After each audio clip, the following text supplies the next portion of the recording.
ప్రభువైన యేసుక్రీస్తు నామములో మీ అందరికీ కూడా వందనాలు. ఈరోజు ప్రభు వల్ల పరిచర్యలో ఒక మాట మాట్లాడుకొని ఒక స్త్రీ గురించి తెలుసుకుందాము. మొదటి కొరింథీయులకు రాసిన పత్రిక 11వ అధ్యాయం తీసుకొని ఉంచినట్లయితే పౌలు గారు చెప్తున్న మాట అన్నమాట. యేసుక్రీస్తు వారు చెప్పిన చివరి రాత్రి భోజన పరిచర్యలో తెలియజేస్తూ ఈ మాటని అంటున్నారు. 23 నుంచి నేను చదువుతాను.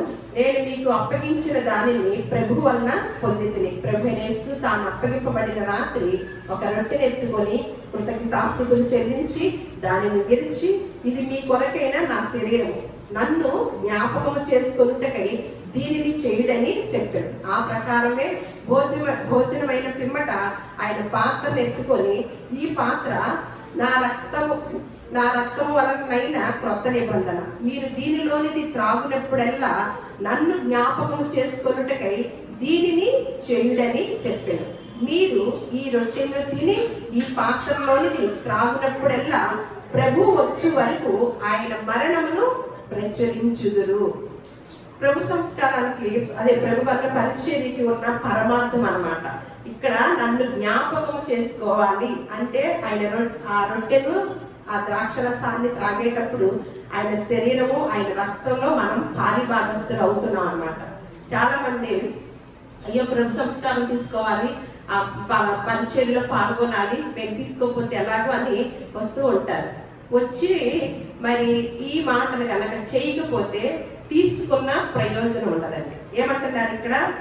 మీరు ఈ రొట్టెను తిని ఈ పాత్రలోనిది త్రాగునప్పుడల్లా మనకు ఒక ఆజ్ఞ ఇచ్చాడనమాట. కానీ చాలా మంది క్రైస్తవులకి తెలియదు. బాగా నెల నెల కూడా ఇది తీసుకోవాలని వారానికి ఒకసారి తీసుకునే వాళ్ళు ఉంటారు. అలా కంపల్సరిగా తీసుకుంటే మాకు ఆశీర్వాదం అని అనుకుంటూ తీసుకుంటారనమాట. ఆశీర్వాదము మీరు అనుకున్నట్టు రాదు. ఎప్పుడు వస్తుందంటే, ఈ రొట్టెను తిని ఈ పాత్రలో తాగినప్పుడల్లా ప్రభు వచ్చు వరకు ఆయన మరణమును ప్రచురించే వారికి మాత్రమే ఆశీర్వాదము. యోగ్యంగా గనక అక్కడ పాల్గొంటే ఆరోగ్యము. ఇది మాత్రము తెలుసుకోవాలి. ఇక్కడ యేసుక్రీస్తు వారు నన్ను జ్ఞాపకం చేసుకోండి అన్న యేసుక్రీస్తు వారే ఒక స్త్రీ జ్ఞాపకం చేసుకోమని లూకా సువార్త 17వ అధ్యాయము తీసినట్లయితే, లూకా సువార్త 17వ అధ్యాయము ఇక్కడ మాట్లాడుతున్నారనమాట. అదే అక్కడ మనకి యేసుక్రీస్తు వారు ఏమంటున్నారంటే, ఈ రొట్టెను ఈ ద్రాక్షరసాన్ని తీసుకున్నప్పుడల్లా నన్ను జ్ఞాపకము చేసుకోండి అని అలా చెప్పిన యేసుక్రీస్తు వారు సాక్షాత్తు ఆయన మాట్లాడుతూ ఇక్కడ 17వ అధ్యాయం లూకా సువార్త 32వ వచనం చూద్దాం. లోతు భార్యను జ్ఞాపకము చేసుకొనుడి. ఎవరు చేసుకోమంటున్నాడు? లోతు భార్యను జ్ఞాపకం చేసుకోండి. లోతు భార్య, లోతు నీతిమంతుడే. లోతు భార్య ఏమన్నా నీతిమంతురాలా? కాదు కదా. మరి ఎందుకు చెప్తున్నారు అని మనం ఆలోచించినట్లయితే, లోతు భార్యను ఇంకెవరో చాలా మంది పరిశుద్ధులు, నీతిమంతులు, గొప్పవారు అబ్రహాము వంశంలో చాలా మంది ఉన్నారు. కానీ అక్కడ వారిని ఎవరిని అంటల్లా.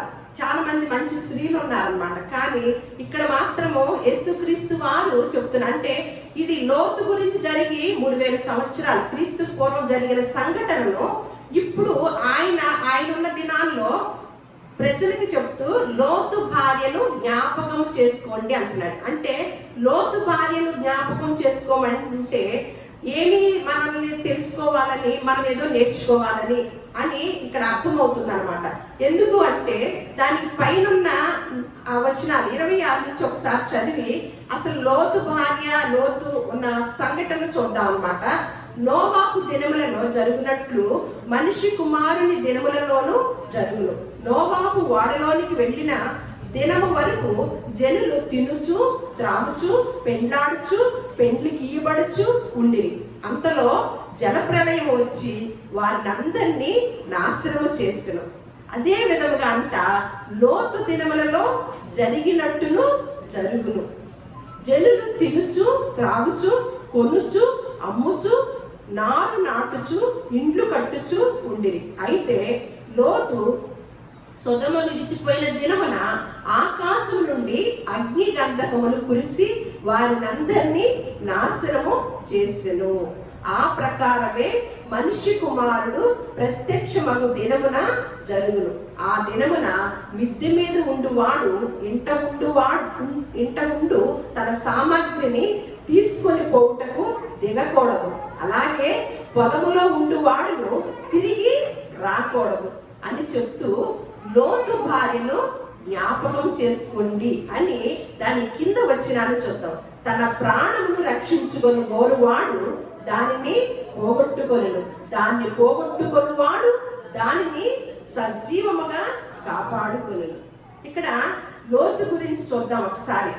ఆ దినములలో మరి ఏం జరిగిందంటే, నోవాహు దినములలో జల ప్రళయం ఎలాగొచ్చిందో మరి లోతు గారి దినములలో కూడా అగ్ని గంధకములు, అంటే అలా రాలేదు, జల ప్రళయం లాగా అగ్ని గంధకములతో కాల్చబడిందని, సొదొమ గొమొర్రా పట్టణాలు కాల్చబడింది అని తెలియచేస్తూ దాన్ని జ్ఞాపకం చేస్తున్నారు యేసుక్రీస్తు వారు. అంటే లోతు భార్య ఏమి చేసిందంటారు?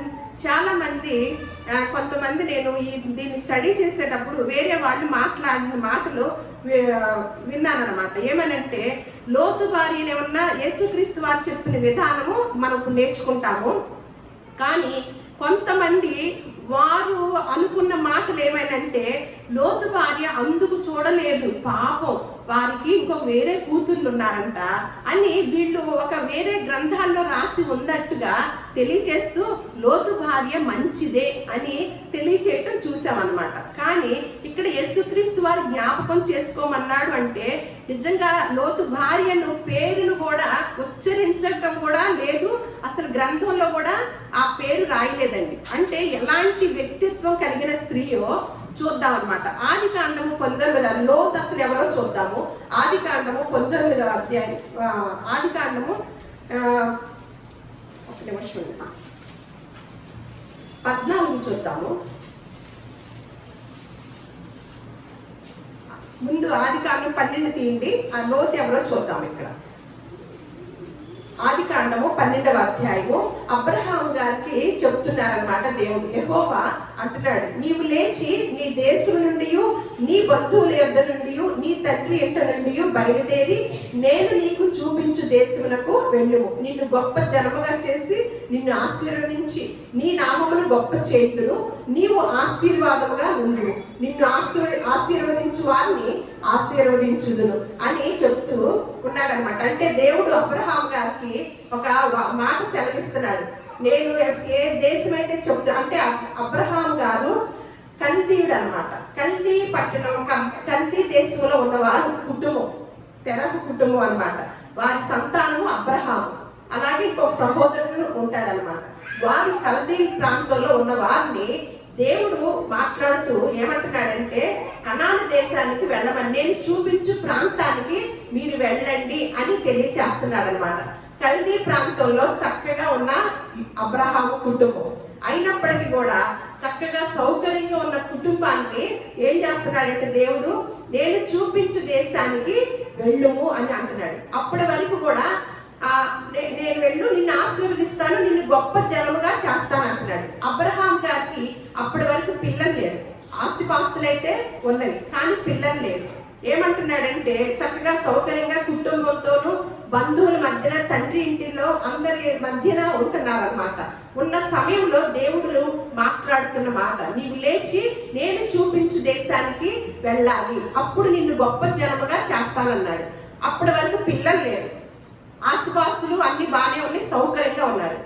అలా వెళ్ళమంటే నిన్ను గొప్ప జనంగా చేస్తాను అంటే, నాకు అసలు పిల్లలే లేదు, గొప్ప జనంగా ఎలా చేస్తావు అని ఇక్కడ ప్రశ్నించినట్టుగా ఎక్కడ లేదండి. అబ్రహాం గారు చాలా ఏమనంటే, తన మాట, దేవుని మాటకి విధేయుడయ్యి వెంటనే ఏం చేస్తున్నాడంటే లేచి బయలుదేరాడు అనమాట. దేవుడు చెప్పిన మాట బయలుదేరి ఎవరిని తీసుకెళ్తున్నాడో చూద్దాం. 5వ వచనం, అబ్రాము తన భార్య అయిన శారాయిని, తన సహోదరుని కుమారుడైన లోతును, హారానులో తాను వారును అర్జించిన యావదాస్తిని, వారు సంపాదించిన సమస్తమైన వారిని తీసుకొని కనాను దేశమునకు వెళ్ళుటకు బయలుదేరి కనాను దేశమునకు వచ్చింది. వెంటనే రాగానే అబ్రహాం గారు దేవుడు ఒక చోట నుంచి ఒక చోటకి వెళ్ళమన్నాడు, దేవుడు చెప్పిన చోటు అని వెంటనే అబ్రహాం గారు ఏం చేశారంటే అక్కడ నివసిస్తూ వచ్చి తర్వాత ఇక్కడికి వచ్చేసరికి 13వ అధ్యాయం చూద్దాం అన్నమాట. అలా వాళ్ళందరూ కలిసి అన్న కుమారుని కూడా తీసుకొచ్చాడనమాట. అన్న కుమారుడు లోతు. అన్నగారు లేరు, అప్పటికి చనిపోయారు. అబ్రహాం గారితోనే లోతు కుటుంబం కూడా ఉంటుంది. అబ్రహాము విశ్వాసులకు తండ్రి అని మనము వింటా ఉంటాం. అటువంటి మంచి దంపతులు, మంచి కుటుంబం. ఆ కుటుంబంతో కలిసి లోతు గారి కుటుంబం బయలుదేరింది అనమాట. బయలుదేరి వెళ్ళారు, కనాన్ దేశంలో నివాసం చేశారు. తర్వాత వచ్చేసరికి బాగా ఆస్తి పెరిగింది అనమాట. వారి కుటుంబానికి మంచి గొప్ప ఆస్తిని సంపాదించుకున్నారు. సంపాదించుకునేసరికి ఆస్తి ఎక్కువైన ఎడల ఏమవుతుంది, తగులు కూడా ఎక్కువ అవుతాయి కదా. ఇక ఏమైందంటే ఇక్కడ 13వ అధ్యాయము 4వ వచనం ఒకసారి చూద్దాం, 3 చూద్దాము. అతడు ప్రయాణం చేయుచు దక్షిణం నుండి బేతేలు వరకు, అనగా బేతేలుకును హాయికుని మధ్య తన గుడారము మొదట ఉండిన స్థలము వరకు వెళ్ళి తాను మొదట బలిపీఠమును కట్టిన చోట చేరును. అక్కడ అబ్రాహాము యెహోవా నామమున ప్రార్థన చేసెను. అంటే ఈ కుటుంబం అబ్రహాము ఒక బలిపీఠము కట్టి యెహోవా నామమున ప్రార్థన చేయటం మొదలు పెట్టారనమాట. అలా మొదలు పెట్టినప్పుడు లోతు కుటుంబం కూడా అబ్రహాము కుటుంబంతో ఉందన్నమాట. ఉన్నప్పుడు ఈ కుటుంబంలో ఏం జరిగిందో చూద్దాం. అబ్రాహాముతో కూడా వెళ్ళిన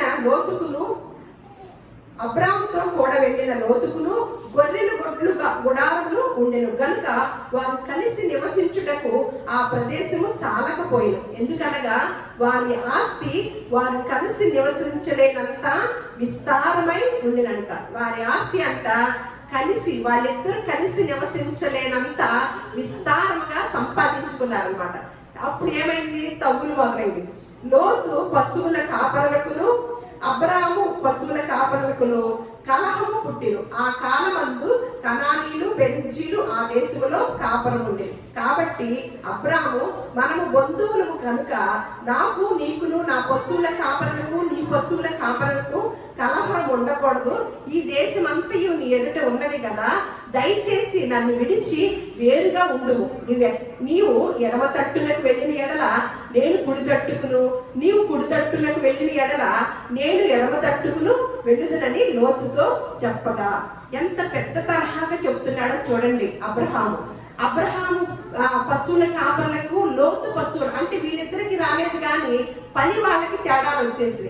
అయితే మనకు ముందు మనకు కూడా తేడా వస్తుంది కాబట్టి మనం దూరంగా ఉండటము మంచిది. ఈ ప్రేమ ఎలా అన్నా ఉంటది అని ఎరిగి అబ్రహాం గారు పెద్ద తరహాలో డిగ్నిటీగా చక్కగా లోతుకే తను నిర్ణయించుకునే దేశము లోతుకే వదిలేసి, నువ్వు ఎడమ తట్టుకెళ్తే నేను కుడి తట్టుకెళ్తాను, నువ్వు కుడి తట్టుకెళ్తే నేను ఎడమ తట్టుకెళ్తా, ఏది కావాలో కోరుకోమన్నాడు అనమాట లోతుని. అప్పుడు లోతు తన కన్నులెత్తి యోర్దాను ప్రాంతమంతటిని చూచెను. యెహోవా సొదొమ గొమొర్రా అను పట్టణములను నాశనము చేయక మునుపు సోయరుకు వచ్చు వరకు అదంతయు యెహోవా తోట వలెను ఐగుప్తు దేశము వలెను నీటి పాలు దేశమై ఉండెను. కాబట్టి లోతు తనకు యోర్దాను ప్రాంతం అంతటిని ఏర్పరచుకొని తూర్పుగా ప్రయాణము చేసెను. అట్లు వారు ఒకరికొకరు వేరైపోయింది. అబ్రాము కనానులో నివసించెను. లోతు ఆ మైదానమందున్న పట్టణముల ప్రదేశములలో కాపురముండి సొదొమ దగ్గర తన గుడారము వేసుకొనెను. సొదొమ మనుషులు దుష్టులను యెహోవా దృష్టికి బహు పాపులనై ఉన్నారు. అంటే ఏది కోరుకున్నాడో చూడండి. కళ్ళకి పచ్చగా కనిపించిన ప్రాంతాన్ని చక్కగా ఇదైతే బాగుంది అని చక్కగా తనంతటికి తానే కోరుకున్నాడు అనమాట. కానీ ఆ పట్టణం ఎలాంటిదంట, అక్కడ ఉన్న మనుషులు దుష్టులను యెహోవా దృష్టికి బహు పాపులై ఉన్నారు. మరి కుటుంబంలో స్త్రీ సలహా గురించి, స్త్రీ విధానం గురించి ఎక్కడా కనపడతలేదు, కానీ ఇక్కడ కోరుకున్నారు, ఆ ఊరు వెళ్ళారు, అక్కడ నివాసం చేస్తున్నారు. అంటే దుష్టుల మధ్యన తన పిల్లలు కూడా పెంచుకోవడానికి అక్కడ బయలుదేరాడు అనమాట.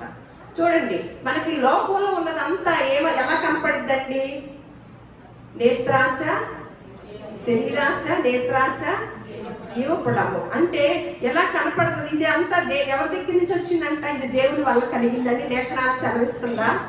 ఇది దేవుని వలన కలిగింది కాదు కదా, అపవాది వల్ల కలిగిందని తెలియజేస్తుంది. అప్పుడు లోకంలో ఉన్నదంతా చూసి ఆశపడి ఏది కోరుకున్నారు? దుష్టులనే మనుషుల దగ్గర, ఒక దుర్మార్గుల మధ్యన నివాసం చేయటానికి ఈ లోతు కుటుంబం కోరుకుందనమాట. మరి అబ్రహాం గారి దగ్గర పెరిగారు కదా, పెరిగిన వారు ఎక్కడ అబ్రహాం గారి అలవాట్లు, ఎక్కడ శారా గారి అలవాట్లు, అబ్రహాం గారి అలవాట్లు ఎక్కడ నేర్చుకున్నట్టుగా దాఖలాలు లేవన్నమాట. ఇక్కడ నివాసం చేయటం మొదలెట్టారు. నివాసం చేయటం ఉన్న వారల్లా మళ్ళీ మధ్యలో కొంతమంది రాజులు లోతుని పట్టుకొని వారి ఆస్తిని, వారి పిల్లల్ని, వాళ్ళ స్త్రీలని పట్టుకున్నప్పుడు మళ్ళీ రక్షించడానికి ఎవరు వచ్చారనుకున్నారు? తర్వాత అధ్యాయంలో ఉంటదన్నమాట. నేను టూకీగా మీకు చెప్తున్నా. లోతు బయటికి వెళ్ళినప్పుడు అక్కడ కొంతమంది రాజులు వీళ్ళని పట్టుకొని వీళ్ళ ఆస్తుల్ని, వీళ్ళ స్త్రీలని, పిల్లల్ని అందరూ కూడా చెరపట్టినప్పుడు రక్షించడానికి మళ్ళా అబ్రహాం గారే రావాల్సి వచ్చిందనమాట. అబ్రహాం గారు వచ్చి వారితో పోరాడి వారందరిని, వారి పిల్లల్ని, వాళ్ళ స్త్రీలని, వారి ఆస్తుపాస్తుల్ని అన్నింటిని కూడా లోతుకి అప్పచెప్పాడు. అప్పుడు ఏమనిపించాలండి లోతు కుటుంబానికి? మేము ఒక నిర్ణయం తీసుకొని ఇక్కడికి వచ్చాం, ఇక్కడ ఉన్న ప్రజలందరూ దుష్టులను, దుర్మార్గులు, సరికదా స్వలింగ సంపర్కులు, చాలా దారుణమైన వ్యక్తులు, వ్యభిచార నిలయం అన్నమాట. సొదొమ గొమొర్రా పట్టణాలంటేనే ఆ పట్టణాలు ఒక రకమైన ఆ చెడ్డదానికి నిలయమై ఉన్నది అన్నమాట. అప్పుడు వరకు నివాసం ఉన్నారు కదా, ప్లస్ అనేక మంది ద్వారా వాళ్ళు పట్టబడినప్పుడు మరి అబ్రహాం గారు వచ్చి రక్షించి వారి వారి ఆస్తుపాస్తులు అప్పచెప్పినప్పుడు అప్పుడైనా బుద్ధి రావాలండి. చాలా మంది మంచి స్నేహాన్ని కోరుకోరండి, మంచి కుటుంబాలని, మంచి స్నేహాన్ని కోరుకోరు. ఏం కావాలి ఎక్కువగా వాళ్ళకి? చాలా మంది మనకు అందుకని ఏమంటారు? పగవారంట అనేక ముద్దులు పెడతారంట. మనం ప్రేమించే వారు ఏం చెప్తారు? మనకి హితవులు చెప్తారు, మనల్ని గాయం చేస్తారనమాట. అంటే మనకి హృదయాన్ని గాయం చేస్తారు. ఎందుకు? ఆలోచించుకునేంత మాట చెప్తారనమాట. అప్పుడు ఏమవుతుంది? నిజం కదా, ఒక ఆలోచనలోకి వెళ్ళి తర్జన పడుతూ ఉంటాం. అందుకని హృదయానికి గాయం అవుతుంది అనమాట మనల్ని ప్రేమించే వారు చెప్పే మాటలు. కానీ మనల్ని పగబట్టే వారు మాత్రం మనకేం చేస్తారు? ముద్దులు పెడతారంట. ఇంత రకంగా దుష్టుల మధ్య నివాసం ఉండి చెరబట్టబడి ఆస్తిపాస్తులన్నీ పోయినప్పుడు ఎవరు గుర్తుకొచ్చారు? అబ్రహాం గారు గుర్తుకొచ్చారు. అబ్రహాం గారు వచ్చి రక్షించారు. మరి అప్పటికైనా మనసు మార్చుకొని అబ్రహాం గారితో వెళ్ళారా కుటుంబము? వెళ్ళలా. మళ్ళీ ఎక్కడున్నారు? అక్కడే ఉన్నారు. 19వ అధ్యాయం కొద్దాం. ఆదికాండం.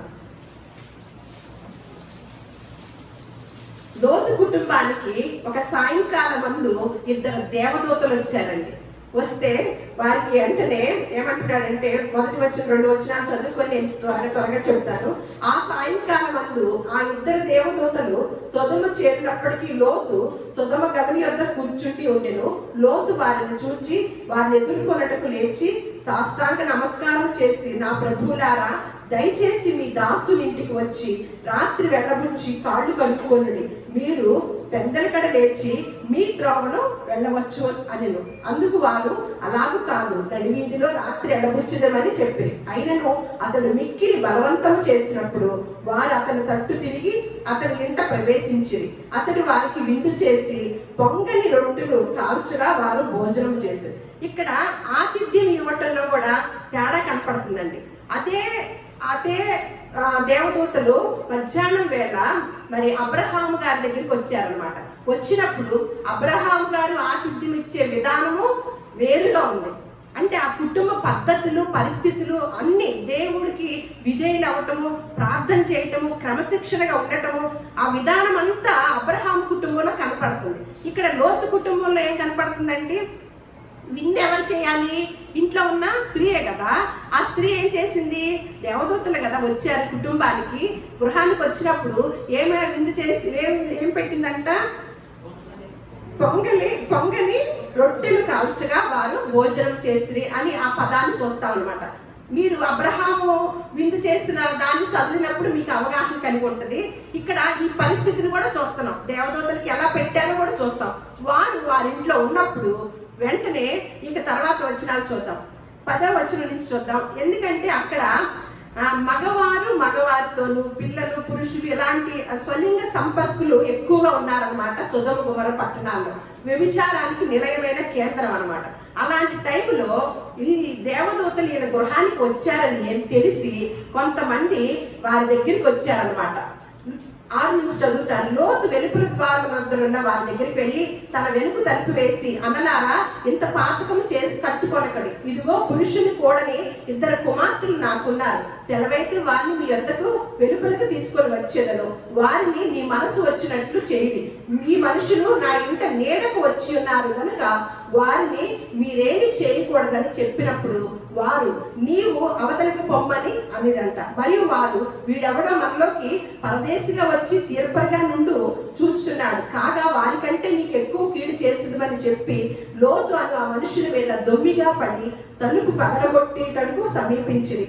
అయితే ఆ మనుషులు తమ చేతులు చాపి లోతును ఇంటి లోపలికి తమ యొద్దకు తీసుకొని తలుపు వేసి, అప్పుడు వారు పిన్నలు మొదలుకొని పెద్దల వరకు ఆ ఇంటి ద్వారము దగ్గరనున్న వారికి కనుగొప్పు కనుగ చేయగా వారి ద్వారము కనుగొనలేక విసిగిరి. తప్పు చేసే వాళ్ళు ఎవరున్నారంటండి? పిన్నలు మొదలుకొని పెద్దల వరకు. అంటే సొదొమ గొమొర్రా పట్టణం ఎలా ఉందండి? చిన్న పిల్లల నుంచి ముసలి వారి వరకు కూడా తప్పు చేసే వారుగా ఉంటున్నారు. అంటే ఒక పురుషుడు, 2 పురుషులు వారి గృహానికి వచ్చినప్పుడు ఎప్పుడైతే ఆ పురుషులు చూశారో వారిని వదలలేదండి. వదలకుండా వారితో మేము కొడతామని బయటకు గొడవ చేసి తలుపులు కొడుతున్నప్పుడు, అయ్యో మా ఇంటికి అతిథులుగా వచ్చారు కాబట్టి వాళ్ళకి మేము అన్యాయం చేయకూడదు, మా ఇంట కుమార్తెలు ఉన్నారు, ఒకవేళ మీరు మీకు ఆ పిల్లలు పంపిస్తారని కూడా లోతు చెప్పడం జరిగింది అనమాట.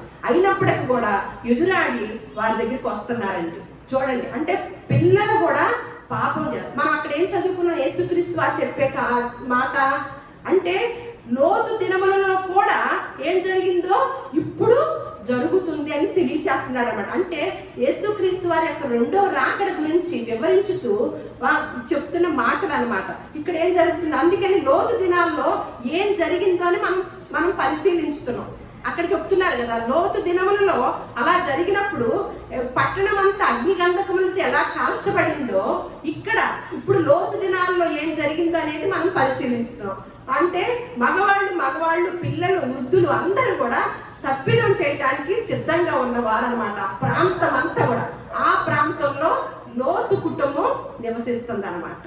చూడండి, అయితే వాళ్ళు ఏమంటున్నారు చూడండి 13 నుంచి, మేము ఈ చోటు నాశనము చేయి వచ్చితివి, వారిని గూర్చిన మొర యెహోవా సన్నిధిలో గొప్పదాయును గనుక దాన్ని నాశనము చేయుటకు యెహోవా మమ్మను పంపినని చెప్పగా, లోతు బయటికి వెళ్ళి తన కుమార్తెలను పెండ్లాడనై ఉన్న తన అల్లులతో మాట్లాడి, లెండి, ఈ చోటు విడిచిపెట్టి రండి, యెహోవా ఈ పట్టణమును నాశనము చేయబోచున్నాడని చెప్పాను. అంటే కుమార్తెలు ఉన్నారనమాట. అప్పటికి పెళ్లిళ్ళు కుదిరి ఉన్నాయి, పెళ్లిళ్ళు అవల. ఆ ఊరి వారిని అల్లుళ్ళుగా చేయటానికి నిశ్చితాంబూలాలు తీసుకున్నారనమాట. అప్పుడు ఇక్కడ చెప్తున్నారు, ఈ పట్టణాన్ని నాశనం చేయబోతున్నాను.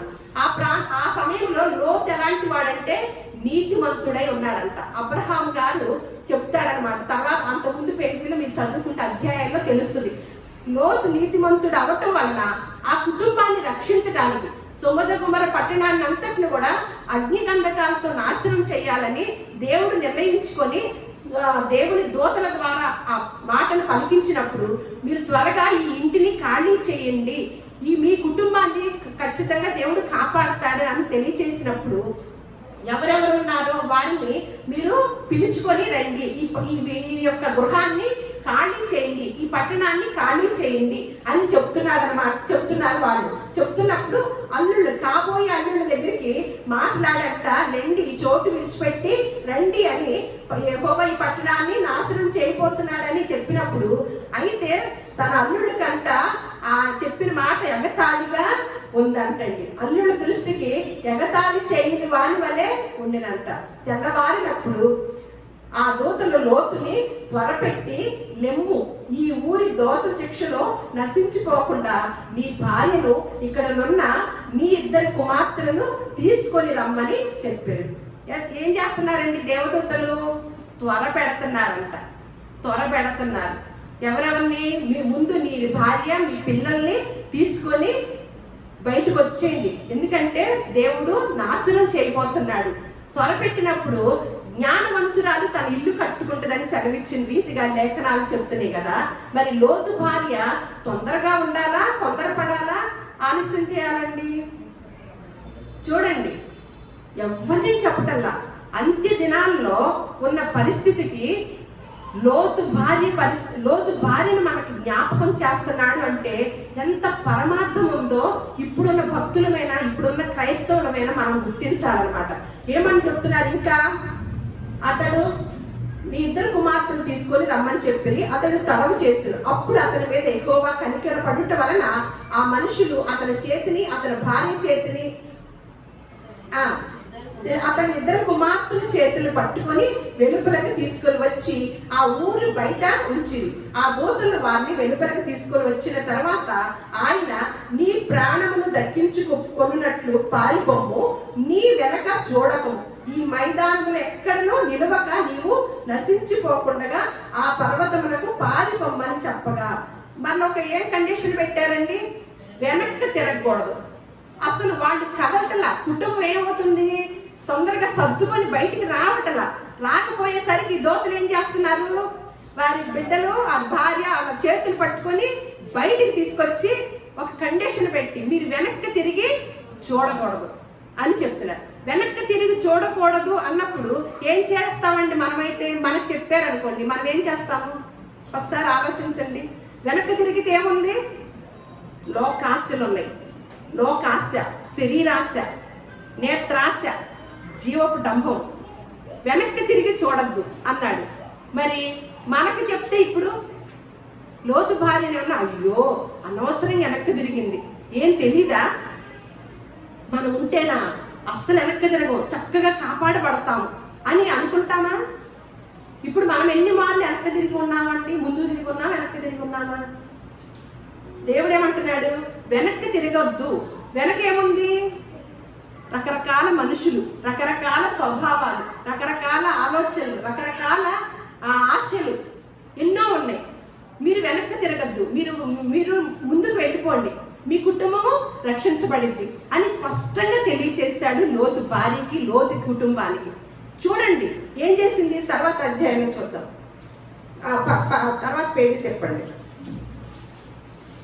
లోతు సోయరుకు వచ్చినప్పుడు 23 చూద్దాం. ఆ దేశమును సూర్యుడు ఉదయించును. అప్పుడు యెహోవా సొదొమ మీదను గొమొర్ర మీదను యెహోవా యొద్ద నుండి గంధకమును అగ్నిని ఆకాశం నుండి కురిపించి ఆ పట్టణములను, ఆ మైదానమంతటిని, ఆ పట్టణములలో నివసించు వారినందరినీ నేల మొలకలను నాశనము చేసెను. అయితే లోతు భార్య అతని వెనక నుండి తిరిగి చూచి ఉప్పు స్తంభమాయెను.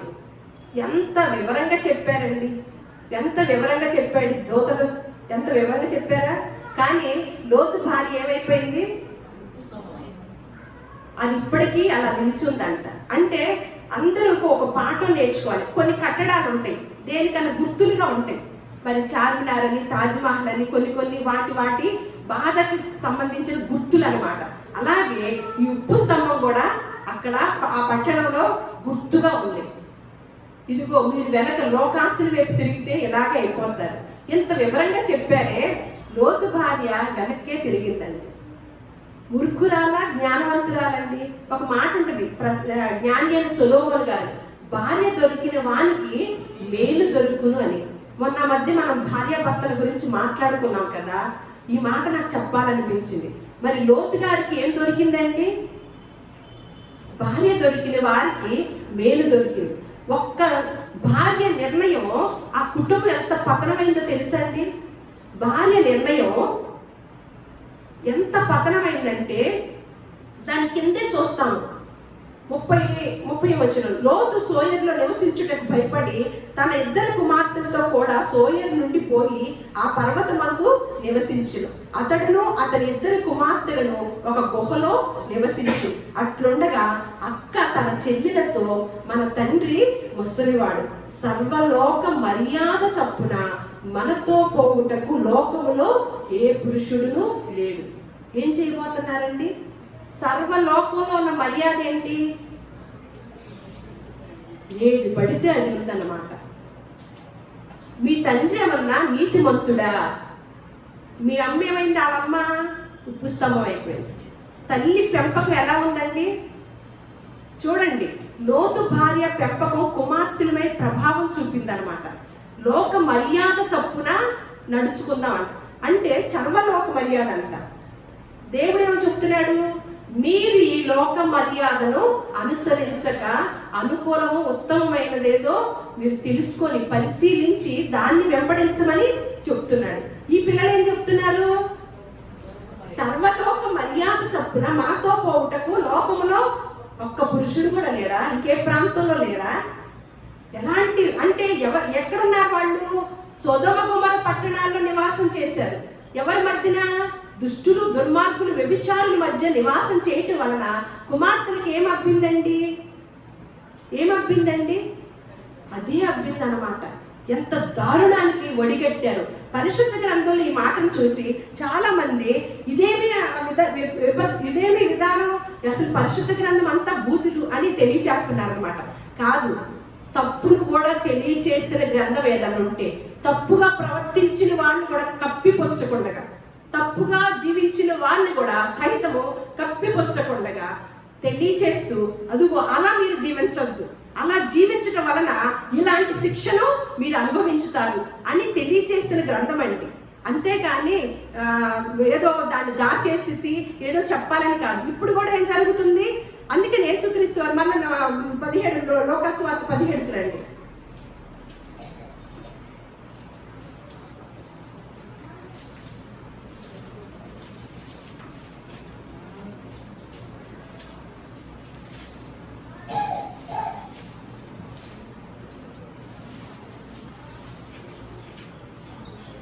ఏమంటున్నాడు ఇక్కడ?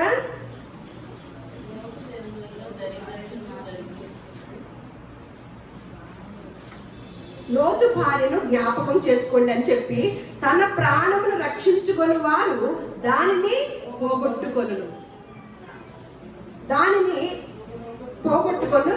పోగొట్టుకొని వాడు దానిని సజీవముగా కాపాడుకుంటాడంట.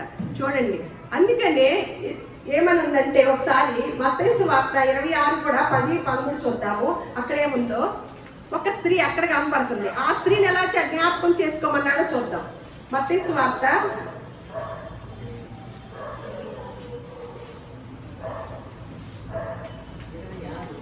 26:10-13 ఆ సంగతి తెలుసుకొని, ఈ స్త్రీ నా విషయమై ఒక మంచి కార్యము చేశారు, ఈమెను మీరేలా తొందర పెట్టుచున్నారు? బేదలు ఎల్లప్పుడూ మీతో కూడా ఉన్నారు, కానీ నేను ఎల్లప్పుడూ మీతో కూడా ఉండను. ఈమె ఈ అత్తరు నా శరీరం మీద పోసి నా భూస్థాపన నిమిత్తము దీనిని చేశాను. సర్వలోకమందు ఈ సువార్త ఎక్కడ ప్రకటింపబడునో అక్కడ ఈమె చేసినది ఈమె జ్ఞాపకార్థముగా ప్రశంసింపబడునని మీతో నిశ్చయముగా చెప్పుచున్నానని వారితో చెప్పినన్నమాట. అంటే లోతు భార్యను జ్ఞాపకం చేసుకోమన్నవాడు ఆయన యేసుక్రీస్తు వారు ఇక్కడ మరియను జ్ఞాపకం చేసుకోమని చెప్తున్నాడు. అంటే అత్తరు ప్రోక్షించిన ఆ స్త్రీని ఏం చేస్తున్నాడు? సర్వలోకముల సువార్త ఎక్కడైతే ప్రకటించబడుతుందో అక్కడ ఎవరు జ్ఞాపకం ఉంటారంటండి? ఆ స్త్రీ జ్ఞాపకంగా ఉంటుందంట, ప్రశంసింపబడుతుందంట. చూడండి, అలా చెప్తూ ఒక మాట మార్కు సువార్త 8:35 చూద్దాము. మార్కు సువార్త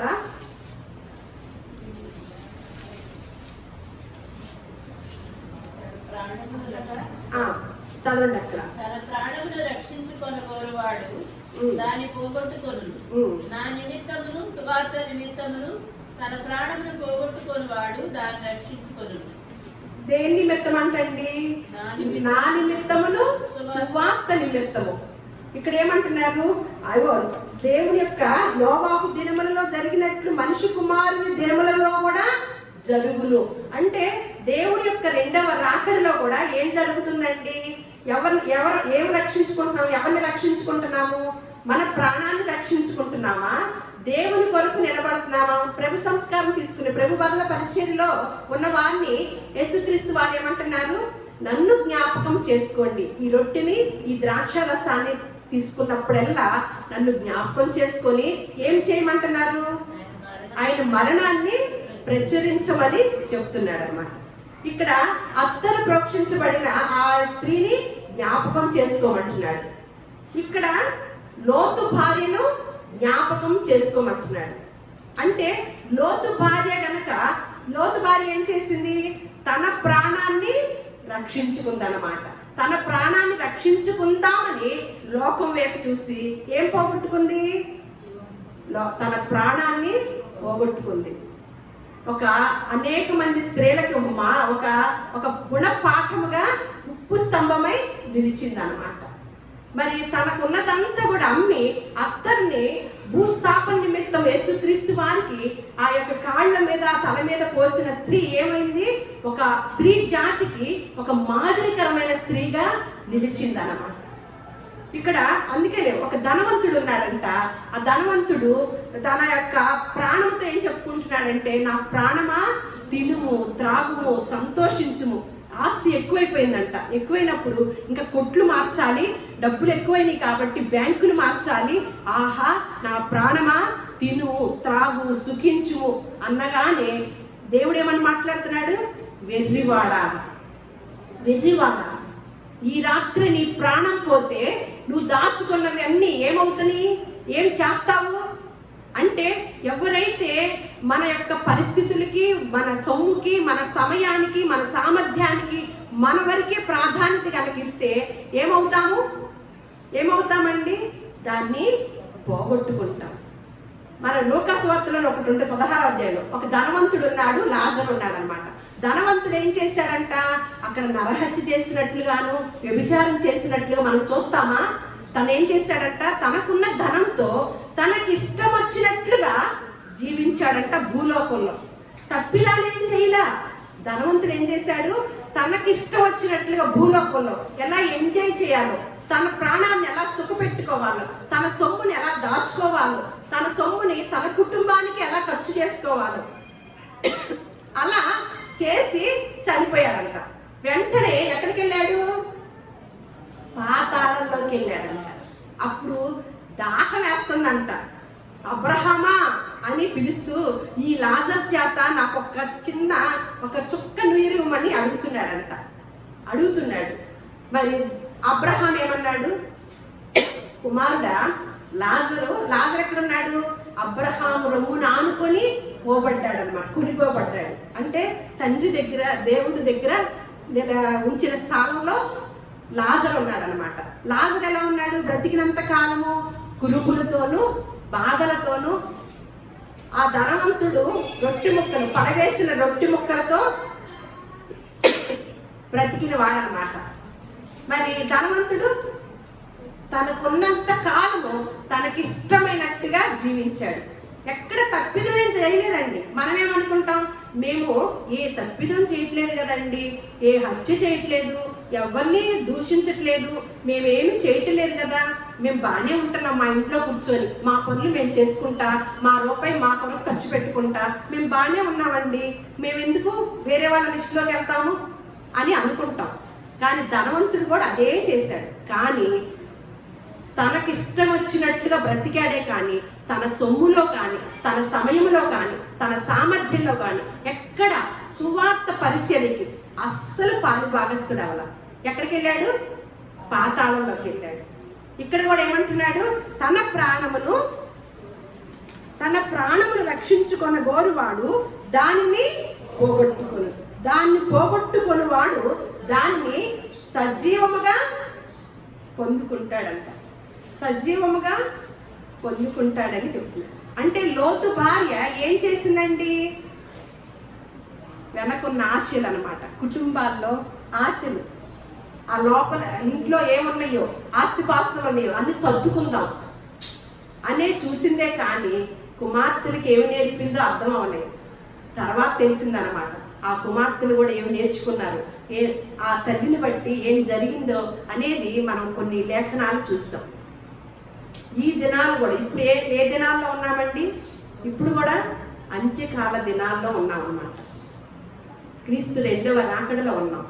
మన వరకే మనం సౌకర్యంగా మన కుటుంబాల్లో హ్యాపీగా ఉంటున్నామా, మన ప్రాణాన్ని రక్షించుకునేటట్టుగా, మన ప్రాణాన్ని సౌకర్యంగా ఉంచుకునేటట్లుగా ఎవరైతే ఉన్నారో వారు లోతు భార్యను జ్ఞాపకం చేసుకోవాలని యేసుక్రీస్తు వారు సెలవిస్తున్నారన్నమాట. ఎవరైతే నా నిమిత్తమును సువార్త నిమిత్తమును తన ప్రాణమును పోగొట్టుకుంటాడో, దేని నిమిత్తం అంట? ఈ ప్రాణాన్ని దేని నిమిత్తం పోగొట్టుకోవాలంట? యేసుక్రీస్తు నిమిత్తము సువార్త నిమిత్తము పోగొట్టుకుని వారికి ఆ ప్రాణాన్ని అక్కడ దక్కించుకుంటారన్నమాట. అందుకనే లోతు భార్యను జ్ఞాపకం చేస్తున్నాడు యేసుక్రీస్తు వారు. మరి ఈ దినాల్లో ఇప్పుడు చూస్తే కూడా వావి వరుసలు లేవు. తప్పిదాల్లో చిన్నపిల్లల దగ్గర నుంచి వృద్ధులు దాకా ఎటువంటి పరిస్థితిలో ఉన్నామో మనం ఒకంత పరిశీలించితే ఆ సమాజంలో మనం మధ్యలో ఉంటూ దేవుని కొరకు ఉపయోగపడుతున్నామా, మన కుటుంబాల కొరకే మనము ప్రాకులాడుతున్నామా అని ఆలోచించుకుంటే ఎవరికి వారికి సమాధానం దొరికిద్ది అనమాట. అందుకని యేసుక్రీస్తు వారు మరొక హెచ్చరిక చేస్తూ, లోతు భార్యను జ్ఞాపకం చేసుకోండి, తను ఎలాంటి పరిస్థితుల్లో వెళ్ళిపోయిందో మీరు అలా అవ్వకూడదు అని జాగ్రత్త చెప్తూ దేవుడు మనకిచ్చిన ఈ లేఖనాన్ని బట్టి దేవునికి మహిమ ఘనత ప్రభావములు చెల్లించుకుంటూ దేవుడు మిమ్మల్ని అందరినీ కూడా దీవించును గాక.